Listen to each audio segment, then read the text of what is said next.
Hello students, how are you? कैसे हो सब? बढ़िया, मज़े में? तो आज हमारी वीडियो काहे की बनेगी? फिजिक्स। कौन से क्लास की? 11th की। और चैप्टर का नाम क्या है? Mechanical properties of fluid. क्या है? Mechanical properties of fluid. तो कल हम क्या है ये, और इसमें टॉपिक का नाम क्या है? Venturi metre. क्या है? Venturi metre. और कल हम लोगों ने बर्नौलीज थ्योरम देखा था ना, बर्नौली थ्योरम देखा था, उसके फार्मूले भी देखे थे, है कि नहीं?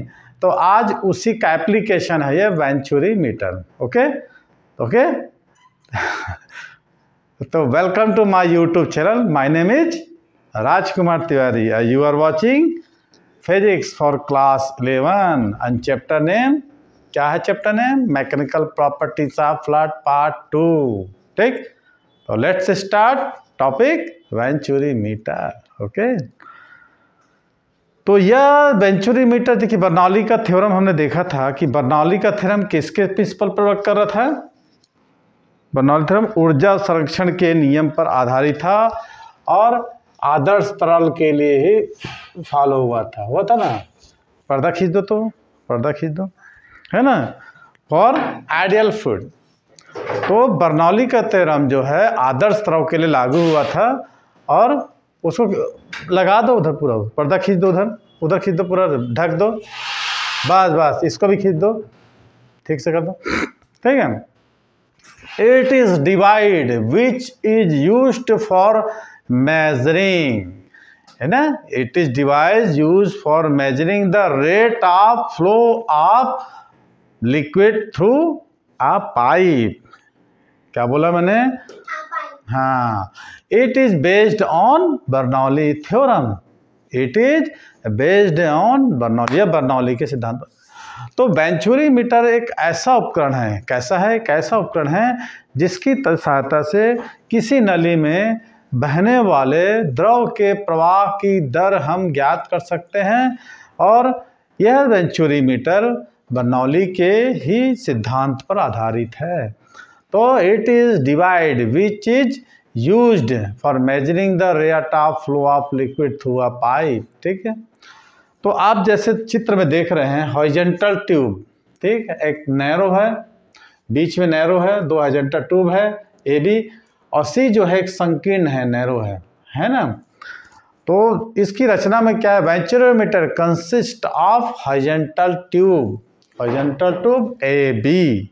देख रहे हैं क्या लिखेंगे? Venturi meter is consist of horizontal tube A B whose middle part C with C is narrow, संकीर्ण है।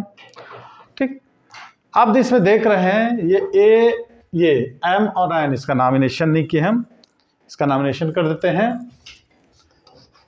M N. ठीक है, क्या नाम दिए हैं? एम और N. Two vertical tubes M and L are connected with these tubes. M tube जो है कनेक्टेड है किससे? A से, और N ट्यूब कनेक्टेड है किससे? C से। Two vertical tubes M and N are connected with this tube. The Venturi meter is horizontally connected with the tube in which the rate of flow of liquid is measured. Clear?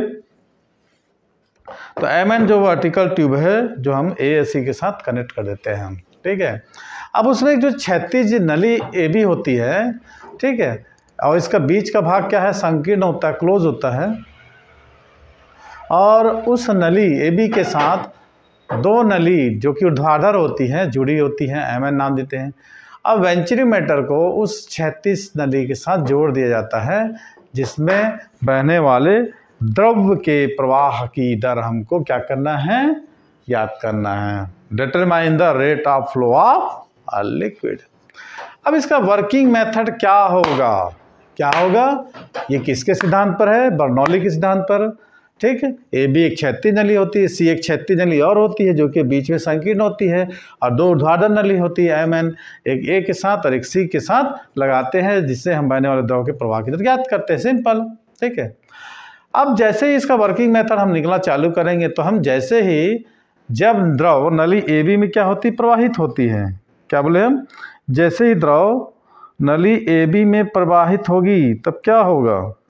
बोलिए ओम तिवारी जी।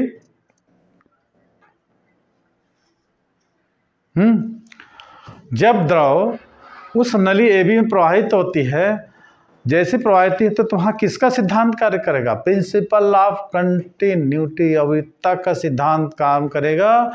और हमने ये बताया था A B is equal to constant, area ज़्यादा होने पर velocity कम होता है।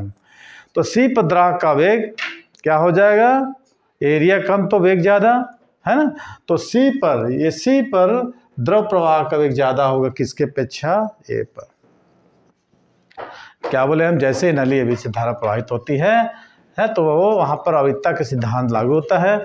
और सी पर flow of liquid, velocity of liquid is greater than A, ठीक है।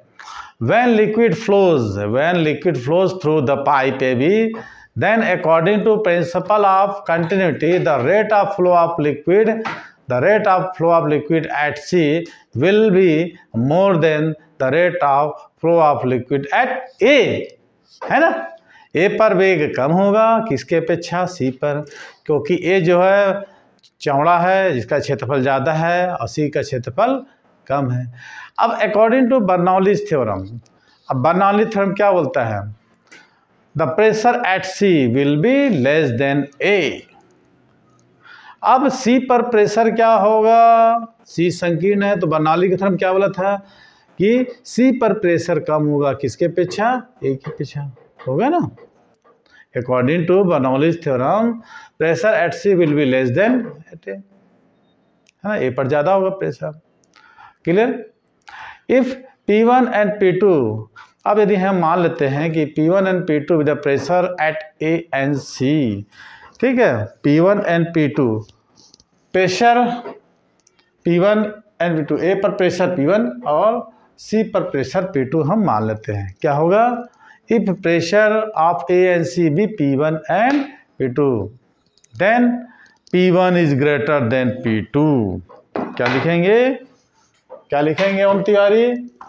P1 is greater than P2, यहाँ पर प्रेशर ज़्यादा होगा इसी वजह। यहाँ तक क्लियर हुआ? कोई डाउट नहीं ना? ठीक। If the flow of liquid through the pipe B streamline, अब जो पाइप ए बी में धारा जो बह रहा है वो धारा रेखी प्रवाह में है ना। If the flow of liquid through the pipe B streamline flow, यहाँ तक क्लियर हुआ? कोई डाउट? कहाँ प्रेशर ज़्यादा है, कहाँ पर?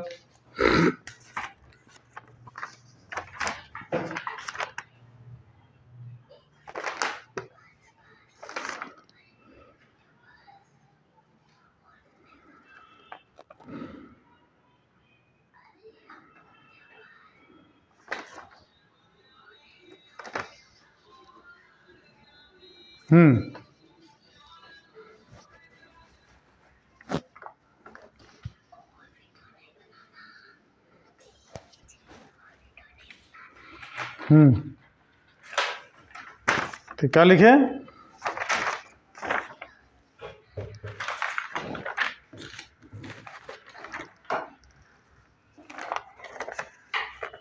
अब यहाँ पर हम क्या करेंगे? Using of equation of continuity. क्या करेंगे यहाँ पर? Using the principle of continuity, है ना। मैंने क्या बोला है कि अविरतता का सिद्धांत यहाँ पर फॉलो होगा। कौन सा सिद्धांत फॉलो होगा? अविरतता का सिद्धांत। कि ये जो नली में जो धारा है ये कैसा है? स्ट्रीमलाइन फ्लो है, यूजिंग इक्वेशन ऑफ कंटिन्यूटी। ठीक।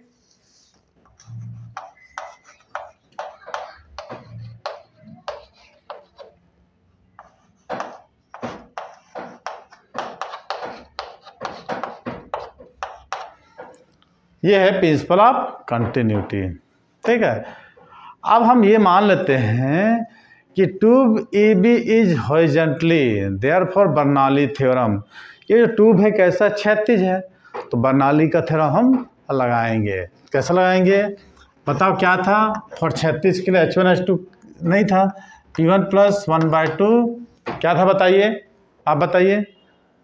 नहीं मालूम, इतना नहीं मालूम। D we one square equal to T two plus half D we two square. D क्या है? डेंसिटी है ना। क्लियर हुआ? कोई डाउट यहाँ तक? पुटिंग इस वैल्यू वी गेट, अब हम इसकी वैल्यू को पुट कर देते ना। अब एक काम करते हैं, इसमें सबसे पहले सब्ट्रैक्ट करते हैं। P1 minus P2 equal to half D we two square minus half D we one square. कोई डाउट? नहीं डाउट। 1/2 डी निकाल लो यहाँ पर से, तो बचेगा v two square minus v one का स्क्वायर। कोई डाउट? इधर देखिए, अब हम क्या करेंगे, इसको वी वन स्क्वायर से अंश और हर में मल्टीप्लिकेशन कर देंगे, तो हमारा क्या निकल जाएगा फॉर्मूला? इधर देखिए,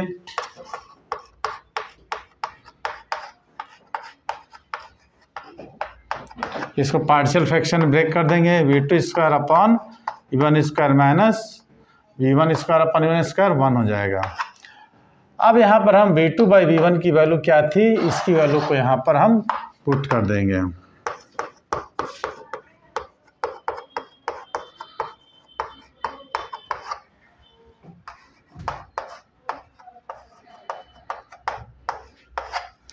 अब क्रॉस मल्टीप्लिकेशन करेंगे, और क्रॉस मल्टीप्लिकेशन करके हमको एक्चुअल में v1 की वैल्यू ही फाइंड आउट करनी थी। किसकी वैल्यू? v1 स्क्वायर की, है ना। ये यहाँ तक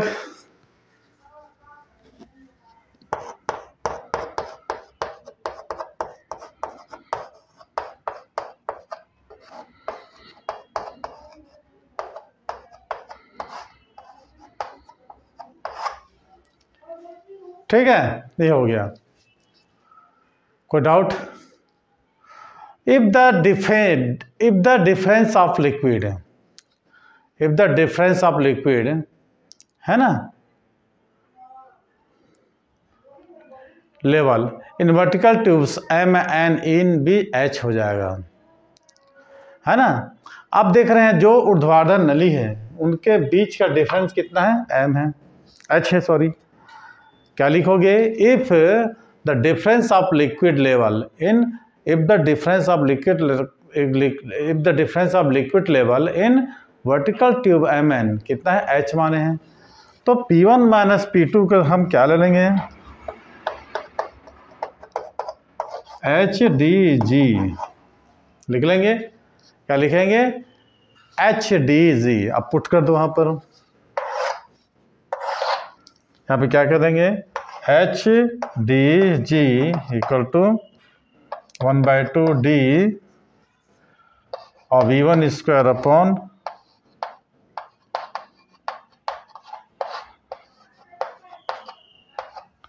अब हमको मेन निकालना किसकी वैल्यू है? किसकी वैल्यू निकालना है हमको? किसकी वैल्यू निकालना है? V1 की वैल्यू। V1 की वैल्यू कैसे निकालेंगे? देखिए, इस 2 से मल्टीप्लिकेशन करो, ये D और D तो कैसे हो जाएगा?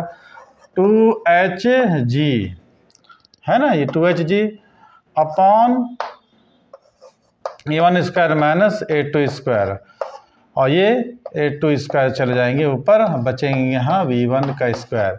अब V1 को हम क्या करेंगे? स्क्वायर को रूट में ले लेंगे, है ना। तो क्या हो जाएगा? 2HG upon A1 square minus A2 square. ठीक है, ये निकल जाएगा। कोई डाउट यहाँ तक? देख लीजिए तिवारी जी, कोई डाउट?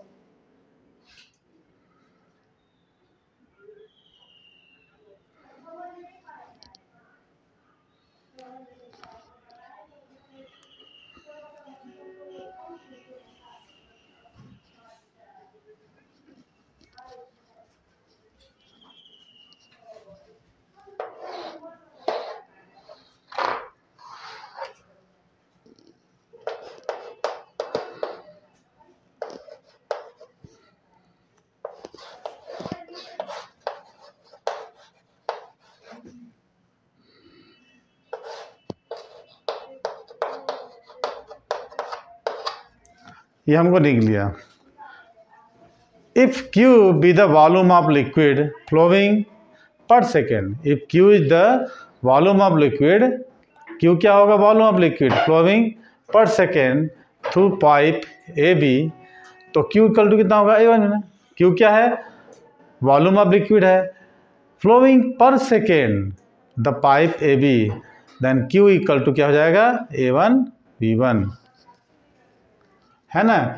Q इक्वल टू क्या हो जाएगा, A1 V1, तो Q की वैल्यू हम निकाल लेंगे, है ना। क्या निकालेंगे,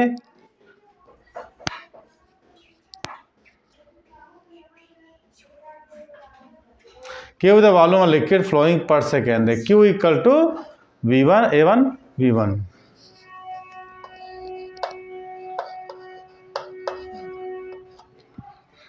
Q equal to A1 V1, तो क्या हो जाएगा हमारा फॉर्मूला। तो इसमें हम क्या करेंगे, यहाँ पर A1 से मल्टीप्लिकेशन कर देंगे, A1 V1 equal to A1 A2 और 2Hg upon A1 square minus A2 square, तो Q की जगह यहाँ Q आ जाएगा, Q इज इक्वल टू कितना हो जाएगा, A1 A2 2Hg अपॉन, ये निकल गया हमारा, ये हमारा क्या निकल गया, फार्मूला लिख दिया। क्या निकल गया ओम तिवारी जी, ये हमारा फार्मूला निकल गया, है ना, फार्मूला निकल गया ना। कोई डाउट आपके यहाँ तक। If values of A1 A2 and H are known, यदि हमको किसके मालूम हो, A1 A2 और H की वैल्यू बाहर हो, तो ये जो समीकरण हमारा निकला है, इस समीकरण की सहायता से rate of flow of liquid can be determined, है ना, ज्ञात कर सकते हैं। क्लियर। तो Q is the directly proportion to H, Q is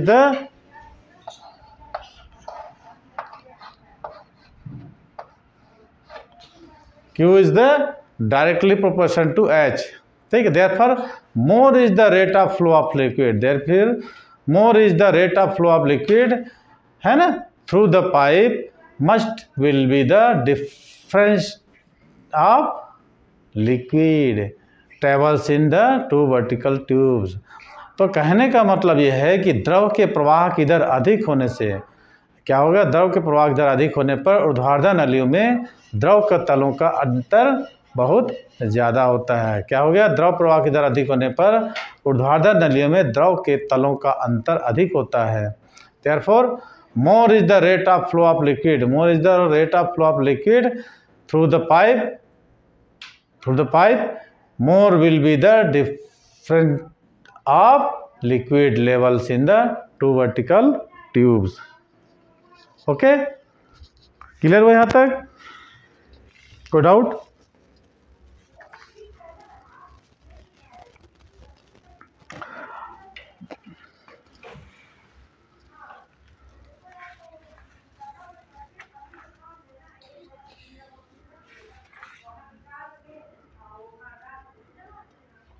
द्रव के प्रवाह की दर अधिक होने पर ऊर्ध्वाधर नलियों में द्रव के तलों का अंतर अधिक होता है। अब हम क्या देखते हैं, एक आपने प्रैक्टिकल्स किया होगा कि जल के फव्वारे पर पिंग पोंग की जो गेंद होती है, पिंग पोंग की गेंद देखे हो आप लोग, खेलते हो ना पिंग पोंग की गेंद।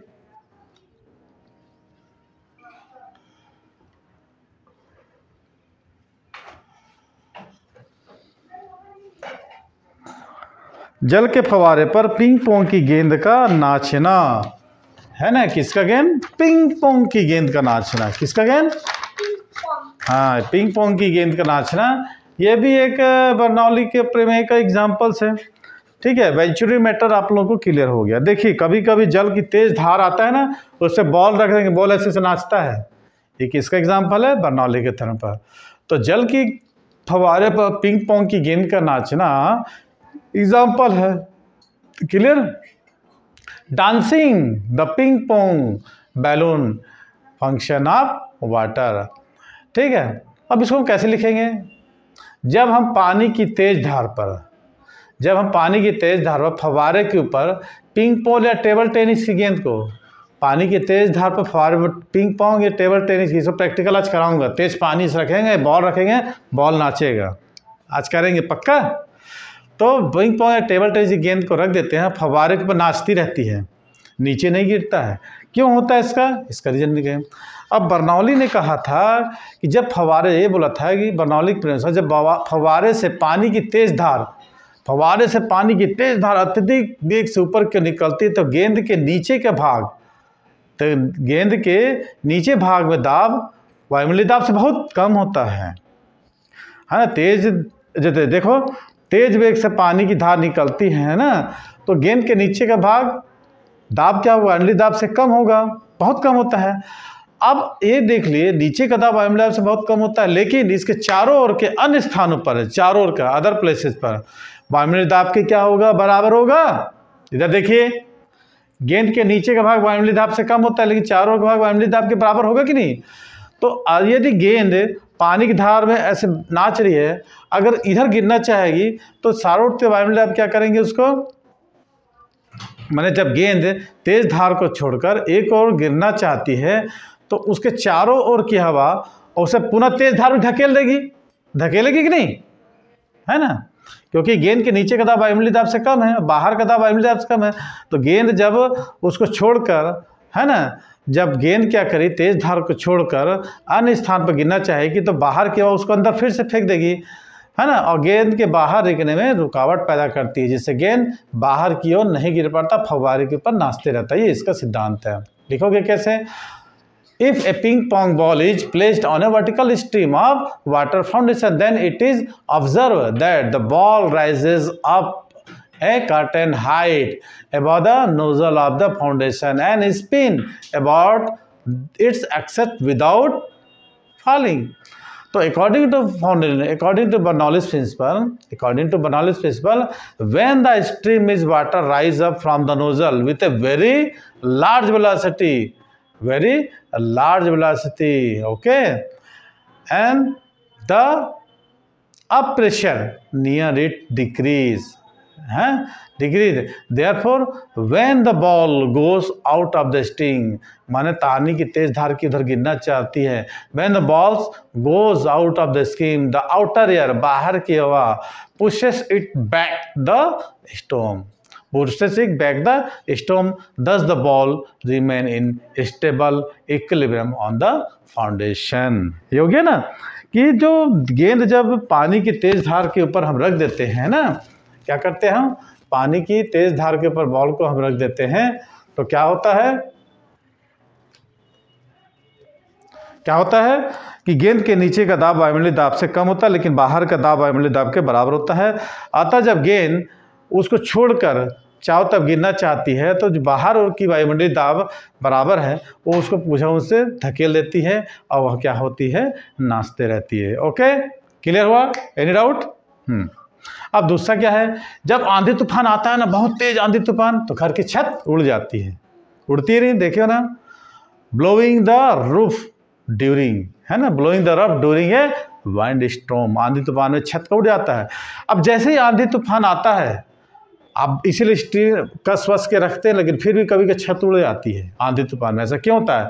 आंधी तूफान, देखो सुन लीजिए, जब आंधी तूफान आता है तो छत के ऊपर जो वायु का वेग होता है बहुत तेज होता है। जब आंधी तूफान आता है, छत के ऊपर का वायु का वेग बहुत तेज होता है, तो छत के ऊपर का दाब क्या होगा, नीचे की तुलना में कम होता है ना, क्योंकि वेग अधिक होगा तो दाब कम होगा। तो छत के ऊपर का क्या होता है, वेग बहुत होता है तो दाब कम हो जाता है नीचे की तुलना में। तो इसी दाब अंतर के कारण छत पर ऊपर की एक परिणामी बल कार्य करता है, जिसका टीन की छत उड़कर गिर जाती है ना। क्लियर हुआ?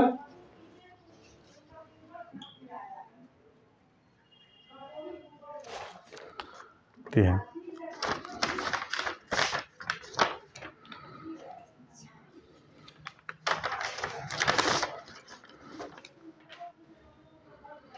क्लियर? तो ये दाबांतर कारण है ना, ऊपर का वेग अधिक, दाबांतर कम, नीचे के बेलनामा। ऐसी दाबांतर का छत पर एक परिणामी बल पर क्या करता है, during wind storm the velocity of air above the roof is too high so that pressure becomes very small than the below the roof which is same at atmosphere मालूम है ना। Due to this pressure difference and net upward force, the net upward force acts on the roof and roofs of hut are below off। Clear, यही है, इसलिए दबा के रखना। अब टोरिसेली का अगला टॉपिक हमारा क्या है, टोरिसेली का थ्योरम। कौन सा है, टोरिसेली का थ्योरम। आपने क्या दिखा, ये एप्लीकेशन ऑफ बर्नौलीज थ्योरम, जिसको वेंचुरीमीटर कहते थे ना, जिसमें एक हॉरिजॉन्टल ट्यूब थे ए बी, इसका सी जो मिडिल पार्ट बहुत ये चौड़ा है, ये पतला है ना, पतला है नहीं, चौड़ा है पतला है, इसमें दो वर्टिकल ट्यूब भी लगाए थे ए सी, और इन दोनों का जो हाइट का डिफरेंस कितना था, एच था ना एच। अब यहाँ पर देखिए ये ट्यूब हॉरिजॉन्टल है, तो बर्नौलीज का थ्योरम हम यूज़ करेंगे। कौन सा बर्नौलीज का थ्योरम, इसमें है, इसमें हाइट नहीं होगा। अब लेकिन ये इस जैसे ही इसमें फ्लो ऑफ लिक्विड द्रव बहता है, तो इसमें प्रिंसिपल ऑफ कंटिन्यूटी फॉलो होता है, A1 V1 equal to A2 V2। ठीक है, तो यहाँ पर हम क्या करेंगे, इस V2 बाई V1 की जगह A1 बाई A2 रख देंगे, तो हमको V1 निकल जाएगा, निकलेगा कि नहीं। जैसे V1 निकला, क्योंकि प्रेशर डिफरेंस, ये जो प्रेशर डिफरेंस दोनों में है ना, ठीक है, ए और सी का प्रेशर डिफरेंस कितना हो जाएगा, क्योंकि हाइट कितना एच है, तो इसे pressure difference equal to h d g के इक्वल हो जाएगा, एच डी जी के इक्वल हो जाएगा। तो अब हम V1 निकाल लेंगे और दोनों तरफ A1 से मल्टीप्लिकेशन करेंगे, तो A1 V1 is the equal आप Q हो जाएगा, और Q की वैल्यू हमको मिल जाएगी। ये जो Q है, व्हाट इज Q, Q क्या है आपको बताया था मैंने, क्या है Q आप बताइए, व्हाट इज Q, कि यदि नली ए बी में प्रति सेकंड बह रहे द्रव का आयतन Q हो। ठीक है, ये क्या है, नली ए बी में प्रति सेकंड बहने वाले द्रव का आयतन है, Q equal to A1 V1 volume है Q, नली ए बी में प्रति सेकंड बहने वाले द्रव का आयतन है। तो ये हमने निकाल लिया Q। इसके बारे में डिटेल्स भी देखे थे अपन, देखे थे डिटेल ना, कि A1 A2 H का मान हमको यदि जान हो, तो ये जो समीकरण निकालते हैं, इसकी सहायता से हम पर सेकेंड बहने वाले द्रव का वॉल्यूम अर्थात rate of flow of liquid find out कर सकते हैं। यदि हम A1 A2 और G के मान कांस्टेंट ले सकते हैं, तो Q is the directly proportional to H। तो द्रव के प्रवाह की दर अधिक होने पर ऊर्ध्वाधर नली में द्रव के तलों का अंतर अधिक होता है। ठीक है, तो आज की वीडियो को हम यहीं पर विराम देते हैं और मिलते हैं अब हम अगली वीडियो में, है ना। तो अगली वीडियो में हम क्या देखेंगे, आज की वीडियो सबसे छोटी वीडियो है, सिर्फ हम तो 30 मिनट की वीडियो है, जिसमें सबसे छोटी वीडियो है। आज वीडियो ज़्यादा नहीं लंबी करेंगे, बस आज की वीडियो को यहीं विराम देते हैं, और आप लोगों को उम्मीद करता हूँ कि ये वीडियो अच्छे समझ आया होगा। तो अगला जो वीडियो हमारा क्या होगा, टोरिसेली का थ्योरम, उसके बाद कुछ न्यूमेरिकल्स देखेंगे। ठीक, तो thanks for watching my video.